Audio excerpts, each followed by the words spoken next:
Okay, everybody. Sorry about no posting last week. As with my father, I got crazy busy at work and ended up not having time to post the video that I actually made. Um, so instead of posting that video, I'm going to follow my dad's challenge and answer questions from his little survey thing. My question is number 5. What do you remember most about your mother? Now I'm going to start with the nice stuff and end with the funny stuff because, that's my mom. Now she is the sweetest, most intelligent person ever.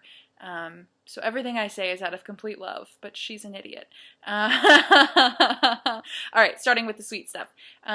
One of my first memories of my mother is at bedtime, when I'm trying to fall asleep, she would rub my back and sing to me. And my favorite lullaby to this day is still Swing Low, Sweet Chariot. And I can hear her singing it to me in that little room upstairs, and I can feel her hand on my back, and it's the most comforting thought I've ever had in my life.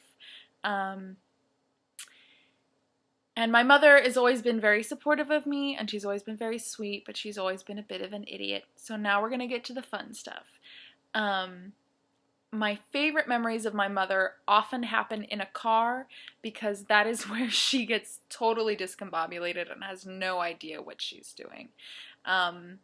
When I was a kid, she used to do this funny, dangerous, horrible thing called crazy driving. I'm going to leave it at that, so that she doesn't get arrested, even though I'm sure time limit's up or whatever, but she knows what it is. I know Bradley knows what it is. I don't know if she ever did it with Sonia, or if Dad even knows it was a thing, but we're just gonna leave it at that. The other stuff in the car is her terrible sense of direction. She has no idea where she's going.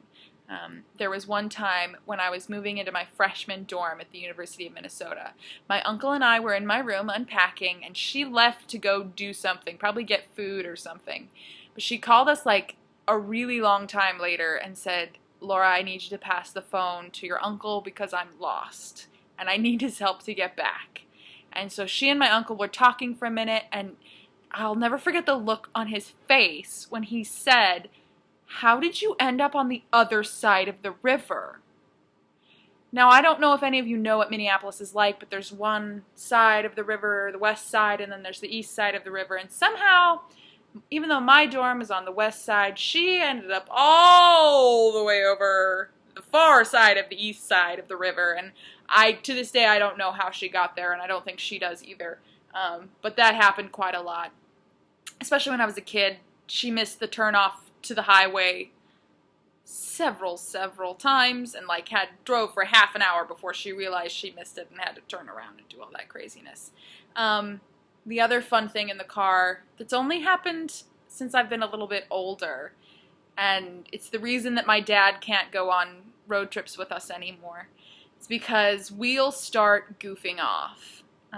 And it'll always start the same way. It'll be like, okay, now which way do I need to turn? I need to turn left, right? Right. Right. Right?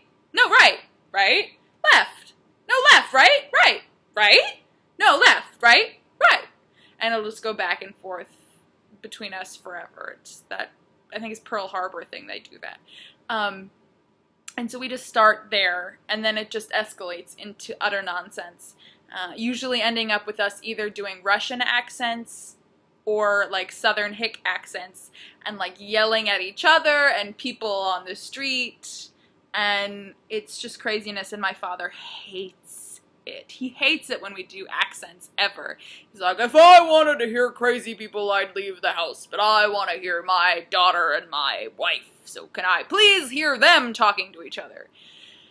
But it's fun. That's what we do. Other things about my mother, I don't know. I always just remember joking around with her. When I was a junior in high school, my friends and I were heading out to go spend the night at one of their houses, and she jokingly called out after us, "Don't forget the root beer," insinuating that we were going to be drinking. She doesn't remember that, but that's one of my favorite moments and one of their favorite moments of her as well. Yeah. My mother is just a complete kook. Who loves coffee. One thing about my mother is coffee. She has this little coffee, and then she'll never finish a whole cup. So she'll put it in the microwave to heat it up later, but then she'll forget about it and walk away and come back hours later, and suddenly there's magical coffee in the magical coffee machine. So it's not a microwave, it's a magical coffee machine, which pretty much sums up my mother. It's a magical coffee machine, which she talks to. Like, she talks to me in the car and does all kinds of crazy stuff. My mother is currently living in China. God help the Chinese.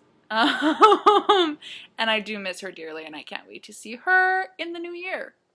But anyway, I guess that is enough for this video. Dad, I can't wait to see what you have to say about your mother, because that will be very enlightening for me anyway. And I guess I will see everyone else next week.